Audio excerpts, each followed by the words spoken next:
को बताने जा रही हूँ। अध्याय 3 में खाद एवं उर्वरक में हम पढ़ेंगे आज वर्मी कंपोस्ट खाद के बारे में पढ़ेंगे, जिसे केचुए खाद के नाम के से भी जाना जाता है ना। यह जो खाद है इसका निर्माण जो है केचुए के कारण केचुए के द्वारा होता है। हमने जब हम सबसे पहले देखते इसका प्रस्तावना देखते हैं तो केचुए को किसान का मित्र कहा जाता है, क्योंकि केचुआ जो है वो कंपोस्ट खाद का निर्माण करता है जो हमारी फसलों के लिए बहुत ही आवश्यक होता है। तो इसका जो हम परिभाषा देखते हैं तो देखिए, वर्मी कंपोस्ट जो खाद होता है वो केचुए के द्वारा निर्मित होता है और यह बहुत लाभकारी खाद होता है हमारी फसलों के लिए। दूसरे खादों की अपेक्षा यह एक सर्वोत्तम गुणवत्ता युक्त जो खाद रहती है, जिसमें तत्वों की जो मात्रा है वो सर्वाधिक मात्रा में होती है। जैसे कि इसमें 2.5 से 3.0% नाइट्रोजन होता है और 1.5 से 2.0% इसमें फास्फोरस जो है उपस्थित होता है।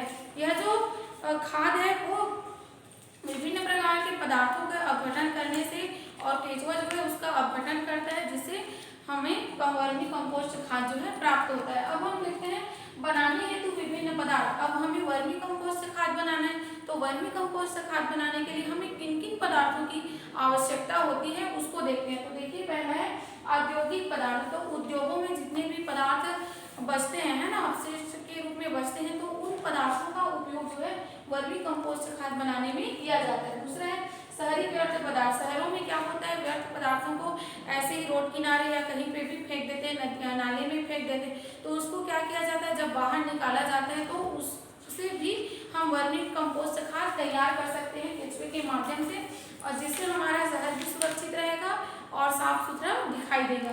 फिर है जानवरों का गोबर। जैसे कि विभिन्न प्रकार के जानवर हैं, गाय बैल है ना और भेड़, ये सभी क्या देते हैं, गोबर देते हैं, तो उस गोबर का उपयोग भी वर्मी कंपोस्ट खाद बनाने में किया जाता है। फिर है गोबर गैस का गारा। गोबर गैस का गारा किसे कहते हैं, जब गोबर गैस बनाया जाता है तो गोबर गैस की जो टंकी रहती है उसमें गोबर का जो गाढ़ा घोल डाला जाता है ना, तो उसका जब अवशेष बचता है तो उस अवशेष का जो प्रयोग है उस गैस, गोबर का तो गैस बन जाता है लेकिन उसका अवशिष्ट पदार्थ भी बचता है, जिसे यहाँ पे गारा कहा गया है ना, तो उस गारे का प्रयोग जो है वर्मी कंपोस्ट खाद बनाने के लिए किया जाता है। फिर है व्यर्थ कागज एवं सूती कपड़े।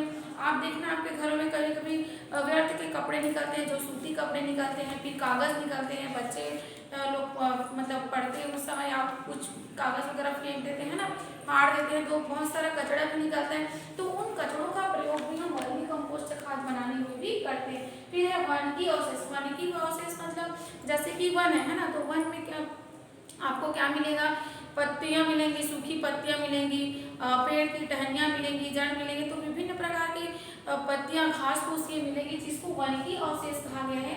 तो उन वनकी अवशेषों का प्रयोग करके भी हम वर्मी कंपोस्ट का निर्माण कर सकते हैं। फिर नेक्स्ट है कृषिगत अवशेष। तो कृषिगत अवशेष जैसे कि हमने धान बोया है ना, तो हमने फसल की कटाई की, तो फसल की कटाई करने पे क्या बचता है, उसका जो पेरा जिसे बोलते हैं वो बचता है ना, तो वो एक अवशेष हो गया। मक्का का हमने कटाई किया तो मक्के का हमने जो उत्पादन है वो फसल है उसको तो हम ले लेंगे, लेकिन जो उसके अवशेष बचते हैं, उसके पेड़ बनते हैं, जो उसकी टहनियाँ जो बचती है, तो उसका जैसे चने का है ना, तो चने का भी चना तो हमने निकाल लिया, लेकिन उसके जो भूसा वूसा बचता है वो तो इन्हीं को कहा जा रहा है कृषिगत अवशेष, तो उसका प्रयोग जो है वर्मी कंपोस्ट बनाने के लिए किया जाता है। तो बच्चों, इस तरह से मैंने आज आप लोगों को बताया कि वर्मी कंपोस्ट बनाने के लिए किन पदार्थों का प्रयोग किया जाता है। अब मैं आप लोग को बता रही हूँ वर्मी कंपोस्ट खाद बनाते कैसे हैं। तो वर्मी कंपोस्ट खाद बनाने के लिए सबसे पहले एक मतलब एक ऊंचे स्थान पे गड्ढा लिया जाता है, और मान लो कि ये ऊंचा स्थान है और इस ऊंचे स्थान में एक बड़ा सा गड्ढा किया जाता है, और इस गड्ढे में सबसे पहले जो पदार्थ रहता है, कार्बनिक पदार्थ, जैव कार्बनिक पदार्थ, जो ये जैव कार्बनिक पदार्थ है सभी, इन कार्बनिक पदार्थों को क्या कर दिया जाता है, डाल दिया जाता है। उसमें से 200 या 20 ऐसी मतलब जो केचुआ रहते हैं उसको क्या कर देते हैं, इसमें डाल देते हैं। उसके बाद गोबर की जो परत रहती है उसको इसके ऊपर क्या कर देते हैं, गोबर की परत को लगा देते हैं, और इसे ऐसी जगह पे रखते हैं जहाँ ये गड्ढा ऐसी जगह पे बनाते हैं जहाँ ज्यादा धूप ना आ सके, उस जगह में बनाते हैं। तो इससे क्या होगा, केचुए को धूप नहीं मिलेगा ज्यादा और ज्यादा नमी भी उसको नहीं मिलना चाहिए, है ना।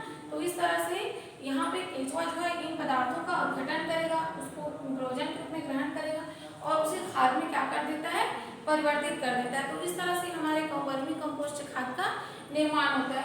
अब देखें वर्मी कंपोस्ट खाद के लाभ। तो वर्मी कंपोस्ट खाद से मैं पहला लाभ बता रही हूँ। पहला ये है कि पोषक तत्वों में वृद्धि करेगा।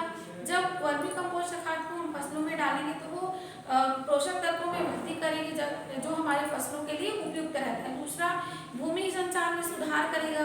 जो भूमि का संचारण है उसमें सुधार करेगा और इससे अधिक मात्रा में तैयार, यह जो खाद है वो दूसरी खाद की तुलना में अधिक मात्रा में तैयार होता है। फिर है पर्यावरण सुरक्षित। जब मैंने अभी बताया कि शहरों में जो कचड़े निकलते हैं ना, उन कचड़ों से भी हम वर्मी कंपोस्ट खाद बना सकते हैं। तो जब हम वर्मी कंपोस्ट खाद बनाएंगे तो हमारा पर्यावरण भी क्या रहेगा, सुरक्षित रहेगा।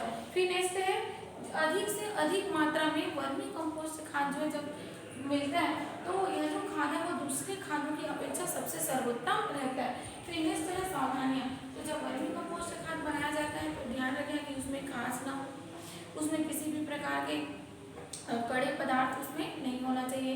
दूसरा, जब वर्मी कंपोस्ट खाद बनाया जाता है तो उसे मतलब ज़्यादा धूप और ज़्यादा नमी वाले स्थान में नहीं होना चाहिए। और थर्ड है वर्मी कंपोस्ट खाद बनाने के समय हमें हमेशा विभिन्न प्रकार की सावधानियों का भी उपयोग करना चाहिए। तो इस तरह से बच्चों मैंने आज आप लोगों को वर्मी कंपोस्ट खाद के बारे में बताया। आप इस अपने कॉपी में भी प्रश्नोत्तर नोट कर लीजिए कि वर्मी कंपोस्ट खाद किसे कहते हैं, उसके लाभ, उसकी सावधानियाँ और वर्मी कंपोस्ट खाद बनाने की विधियाँ और वर्मी कंपोस्ट खाद बनाने के लिए किन पदार्थों का प्रयोग किया जाता है, ये सभी प्रश्न आप अपने कॉपी में लिख लेना। ठीक है, धन्यवाद।